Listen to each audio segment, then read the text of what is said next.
Fathul Mu'in. Bil it'ami, cukup pangan, wal iksa'i, cukup sandang, wal iskani, papan tempat tinggal, wa thamanid dawai, dan kesehatan. Jadi kewajiban pemerintah melindungi warga negara yang baik-baik, muslim, non-muslim, Islam, Katolik, Kristen, Hindu, Buddha, Konghucu, Sabto, Darmo, Darmo Gandul, Gotoloco, Sambelun, Parpalin, Subud, Kaharingan, Kapitayan, Sunda Wiwitan, Karuhunan. Apalagi?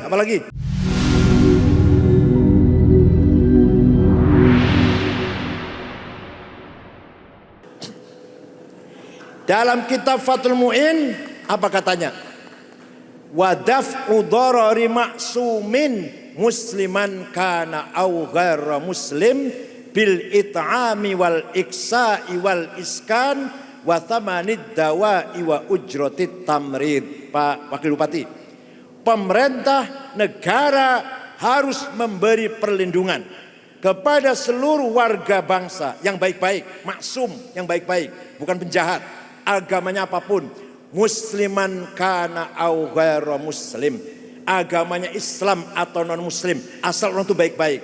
Apa perlindungan Pak Wakil Bupati? Kata Fathul Mu'in, bil it'ami, cukup pangan, wal iksa'i, cukup sandang, wal iskani, papan tempat tinggal, wa thamanid dawai, dan kesehatan. Jadi kewajiban pemerintah melindungi warga negara yang baik-baik, muslim, non-muslim, Islam, Katolik, Kristen, Hindu, Buddha, Konghucu, Sabto, Darmo, Darmo Gandul, Gotoloco, Sambelun, Parpalin, Subud, Kaharingan, Kapitayan, Sunda Wiwitan, Karuhunan. Apalagi? Harus dilindungi oleh pemerintah. Apa dilindungi? Dengan mencukupkan, menjamin pangan, sandang, papan, kesehatan. Kalau ada di Cilacap satu orang baik-baik, orangnya baik, satu orang warga Cilacap mati kelaparan, dosa semua kita ini. Nomor 1 bupati yang dosa, nomor 2 PLTU, nomor 14 ketua NU. Jadi kewajiban kita bersama membangun keharmonisan kehidupan bersama, non muslim atau non muslim, yang penting orang itu baik-baik. Kewajiban pemerintah menjamin pakaian. Jangan sampai ada warga Cilacap yang tidak mampu beli pakaian. Kewajiban pemerintah melindungi warga Cilacap dari sisi perumahan. Tidak boleh ada warga Cilacap yang tidur di kolong jembatan. Walaupun misalkan rumahnya RSSS, rumah sangat sulit untuk selonjor-selonjor, tapi harus punya rumah. Ini namanya kewajiban kolektif, kewajiban fardu kifayah. Wajib Fathul Mu'in itu Pak, bukan teori mana, bukan kitab kuning Fathul Mu'in, alas kitab deso jane. Tapi inilah ternyata dalam konsep membangun masyarakat, dalam kitab kuning sudah ada. Maka para santri dan kiai selalu peduli dengan keharmonisan masyarakat. Siapa itu Pangeran Diponegoro? Santri itu anaknya Mbah Mengkubuwono II dari istri Pacitan. Santrinya Ki Hasan Besari, Tegalsari, Ponorogo. Hatam Quran dan ngaji takrib Fathul Qorib, nulis tangan sendiri. Masih ada bukunya di Kedu, adanya tulisan beliau di Kedu. Pangeran Diponegoro namanya Abdul Hamid namanya. Siapa itu? Ki Hajar Dewantara, Bapak Pendidikan Nasional, namanya Suwardi. Santri ngaji Quran hatam pada Kiai Sulaiman Zainuddin Prambanan Klaten, yang punya jargon ing ngarso sing tulodo, ing madyo sing mangun karso, tutwuri handayani. Itu santri itu. Nah, catatan Belanda pada tahun 1840 dia mengatakan semua kelompok elit di Indonesia, bukan Indonesia belum, di Hindia Belanda ini sudah makan candu semua. Semua keluarga kerajaan sudah nyandu semua, kecuali pesantren. Tidak bisa dimasuki candu. Itu catatan Gubernur Suplemen Cornelius tahun 1840. Ya kalau sekarang semua kelompok sudah banyak kena narkoba kecuali pesantren. Dia kan kesugihan nggak ada kan? Ya kalau ada 1, 2 lah. Ya 34 lah. 56 lah. Pada tahun 1905 Belanda melakukan konon ngakunya politik etis, politik yang berakhlak, bermoral. Apa?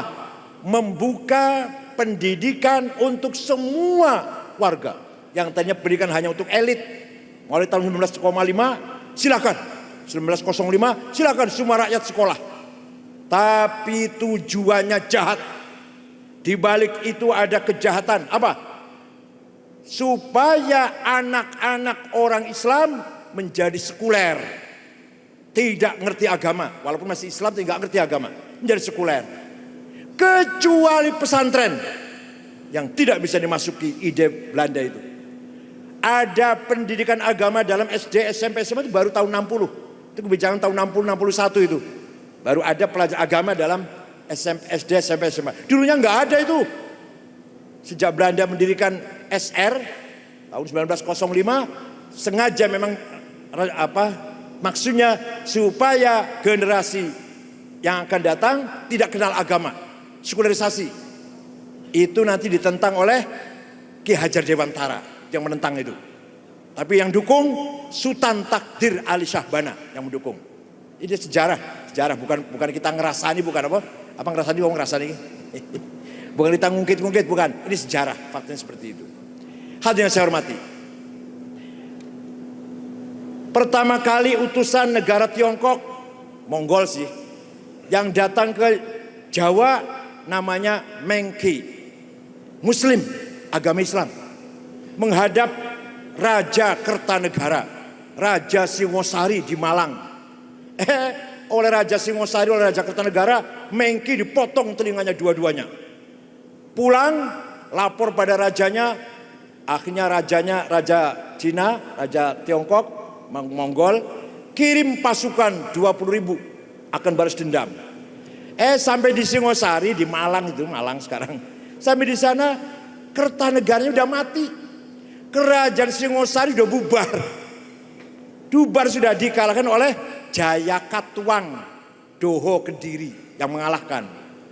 Jumpa dengan pemuda, rupanya pemuda dari Jawa Barat, dari Cirebon lah kira-kira. Namanya Raden Wijaya. Kalau dari Jawa Tengah, Jawa Timur, Wijoyo. Ini kira-kira dari Cirebon lah. Ketemu jumpa pemuda namanya, kalau dari Surabaya, Wijoyo itu pasti. Ini Wijaya kok namanya. Raden Wijaya, pemuda masih. Kata Raden Wijaya, Bapak kesini mau balas dendam Singosari kan? Iya, sudah nggak ada. Dikalahkan oleh Jayakatwang Raja Doho Kediri. Jadi kalau mau balas dendam, ayo kita serang Doho. Ya ayo, menurut tentara Cina itu, tentara Tiongkok. Maka Doho diserang atas provokasi dari Raden Wijaya. Doho kalah, berdirilah Majapahit. Itu pertama kali Raden Wijaya. Tidak lama, entah kenapa, dengan pasukan Tiongkok ini ada konflik Raden Wijaya ini. Yang melawan diusir, sebagian ke Kalimantan Barat, Singkawang, sebagian ke Sumatera Selatan, ya Palembang. Orang Palembang sipit-sipit lah kira-kira itu. Nggak bisa dibuang itu, nggak bisa dibuang. Ciri-ciri, karena tentara Tiongkok diusir oleh Brawijaya pertama itu sebagian ke Sumatera Selatan. Nah, nanti Brawijaya keempat, Hayam Wuruk, punya patih besar namanya Gajah Mada. Itulah puncaknya Imper Gajah Majapahit. Sampai ke Filipina Selatan, Sri Lanka, Patani, semua Majapahit semua itu. Sumpah Palapa yang disumpahkan oleh Patih Gajah Mada ingin mempersatukan kepulauan yang luas ini dengan dinamakan Palapa Nusantara. Maka tidak ada sumpah Palapa kalau tidak ada Majapahit. Tidak ada Nusantara kalau tidak ada sumpah Palapa. Dari sumpah Palapa Nusantara itulah yang menginspirasikan Sumpah Pemuda tahun 28 yang digagas oleh para pemuda-pemuda nasionalis, aktivis. Terjadilah manifestasi politik kebangsaan, satu bangsa, satu nusa, satu bahasa. Dari situ semangat proklamasi 17 Agustus 45. Jadi kalau diurut begini Bu, kalau diurut nih. Tidak mungkin ada proklamasi 17 Agustus 45 kalau tidak ada Sumpah Pemuda. Tidak ada Sumpah Pemuda kalau tidak ada Sumpah Palapa. Tidak ada Sumpah Palapa kalau tidak ada Majapahit. Tidak ada Majapahit kalau tidak ada pasukan dari Cina. Kesimpulannya, tidak akan ada Indonesia kalau tidak ada Cina. Kesimpulannya. Setuju silahkan, enggak apa-apa, ini teori saya kok. Setuju silahkan, enggak apa-apa. Satu lagi, dongeng satu lagi. Tahun 1410 ada seorang ulama dari Tiongkok namanya Syekh Hasanuddin di Rengas Dengklok Kerawang, ngajari Quran, maka disebut suaranya enak, maka disebut Syekh Kuro. Kuro itu qori, pembaca Quran. Kayak tadi baca Qurannya enak tadi. Nah, Raja Siliwangi mendengar ada agama baru, marah, berangkat ke utara. Siliwangi kan dari Ciamis lah, kira dari Kawali situ. Berangkat ke utara, mau bunuh itu. Sampai di sana, sampai di Rengas Dengklok, ada santrinya Syekh Kuro sedang baca Quran, suaranya enak, lagunya enak, orangnya kutilang, kuning, tinggi, langsing. Ini sulit carinya di Cilacap, sulit ini. Kalau kebalikannya banyak, kebalikannya kuning banyak, sebaliknya langsing banyak, sebaliknya tinggi banyak. Yang kutilang yang sulit. Jadi Raja Siliwangi namanya Subang Larang namanya. Anaknya Ki Gede Tapa, Ki Gede Bandar Pelabuhan, bapaknya. Itu Prabu Siliwangi setelah lihat Subang Larang yang cantik itu, suaranya enak itu, jangankan mau bunuh, malah klepek-klepek. Langsung lamar. Ya silahkan masuk Islam, gak apa-apa. Nikahlah Raja Siliwangi Prabu Kuncaningrat dengan Subang Larang masuk Islam. Tapi Islamnya nggak semangat. Nanti yang semangat anaknya, punya anak pertama namanya Prabu Kian Santang atau Syekh Rahmatullah, kuburnya di Gunung Godog Garut, yang mengislamkan seluruh Jawa Barat, semua Islam kecuali Patih Pucukumun yang tetap agamanya Sunda Wiwitan Karuhunan dengan pengikutnya suku Baduy di Malimping. Anak kedua Syekh Somadullah alias Kuwu Cirebon, yang Bupati Cirebon lah. Yang terakhir perempuan anaknya, namanya Rara Santang atau Syarifah Mudaim, dinikah oleh Habib dari India, namanya Abdullah Azmat Khan. Nanti punya anak Sunan Gunung Jati, Syarif Hidayatullah, Sunan yang di Cirebon itu ibunya cucu Prabu Siliwangi. Kalau dari ayahnya turunan Nabi Muhammad datang dari India. Itu ceritanya seperti itu. Maka Jawa Barat semuanya masuk Islam gara-gara kutilang. Gak ada kiai kok masuk desa takbir. Gak ada kiai masuk desa dakwah ngajak Islam takbir. Gak ada. Wali-wali itu gak begitu cara dakwahnya. Cheng Ho datang. Namanya Ma Zeng He, Matu Muhammad. Ma Zeng He itu dari Nansing, kuburannya di Nansing kuburannya. Saya pernah ke sana. Cheng Ho datang 7 kali membangun ke Nusantara ini, membangun kota Semarang. Kemudian sowan ke Gunung Jati, menghadap Sunan Gunung Jati. Rombongannya ada yang cantik, namanya Ontin, dinikah oleh Sunan Gunung Jati. Nah, istri tuanya namanya Nyai Atikah, putrinya Raden Fatah, Raja Demak. Cemburu istrinya tuanya ini. Dapat istri Cina putih, barangkali kuning lah. Istrinya cemburu. Akhirnya dipindah ke selatan. Istri muda ditaruh di 30 km selatan Cirebon. Punya anak cucu kuning-kuning. Maka disebut Kuningan. Nah, itu turunan Ongtin. Banyak cerita begini, banyak sekali. Satu lagi terakhir nih. Raja Brawijaya V Kertabumi, istrinya 600 istrinya, kurang lebih 600 istrinya. Salah satu istrinya muslimah dari Cina, namanya Su Banci. Orang Jawa panggilnya Dewi Retno. Punya anak laki-laki namanya Jinbun, nama Cinanya. Nakal diusir dari istana. Diusir, nggak disenangi keluarga istana, diusir. Keluar dari istana Majapahit, belok ke timur, jalan ke timur, jumpa Syekh Rahmatullah alias Sunan Ampel bin Ibrahim Samarkandi. Bapaknya datang dari Samarkand, Persia. Membawa anak dua, Ali Murtado dan Rahmatullah. Masuk Islam si Jinbun, diganti namanya Abdul Fattah. Tidak lama setelah khatam Quran 5 tahun lah, 5 tahun belajar Islam, hafal Quran, permisi pada gurunya, Syekh, saya akan mendirikan kerajaan Islam. Ya silakan. Tidak lama berdirilah pertama kali kerajaan Islam di Jawa, Demak Bintoro. Rajanya Abdul Fattah alias Jinbun, ibunya namanya Su Banci atau Dewi Retno. Bapaknya kaget anak jadi raja Islam, WA ke anak satunya, yaitu Raja Palembang, Raja Kukang. Dulu namanya Kukang Palembang itu Pak. Kukang bahasa Cina, artinya pelabuhan besar maknanya. Sebelum nama Palembang. Raja namanya di sana Aryadillah, agamanya Hindu.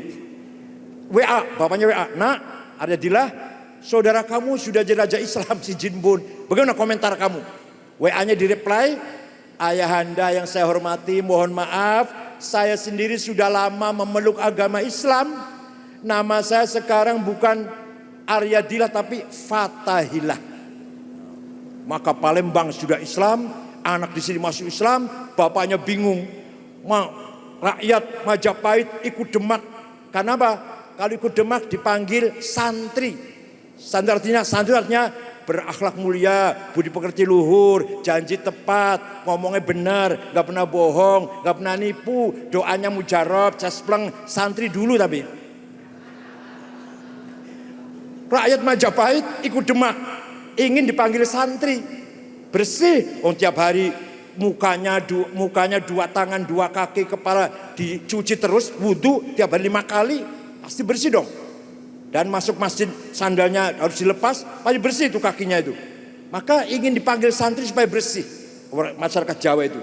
Lama-lama Raja Brawijaya V masuk Islam. Dengan Islamnya Brawijaya V, Kertabumi, selesailah Imperium Majapahit yang pernah gagah perkasa sampai ke Thailand, sampai ke Sri Lanka, bubar. Tanpa diperangi, tanpa diteror, tanpa dipaksa. Apa kata orang Jawa? Surodiro Joyoningrat lebur dening pangastuti. Kehebatannya orang Jawa kalah oleh doanya santri. Santri dulu lagi. Santri sekarang doanya drobos.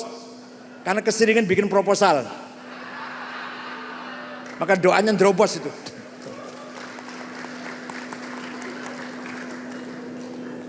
Kemana Majapahit kok hilang? Apa dibom? Apa diperangi? Tidak. Sirno ilang kertaneng bumi, hilang dengan sendirinya. Itu pengakuan orang Jawa sendiri. Ada lagi rahasianya, gini rahasianya.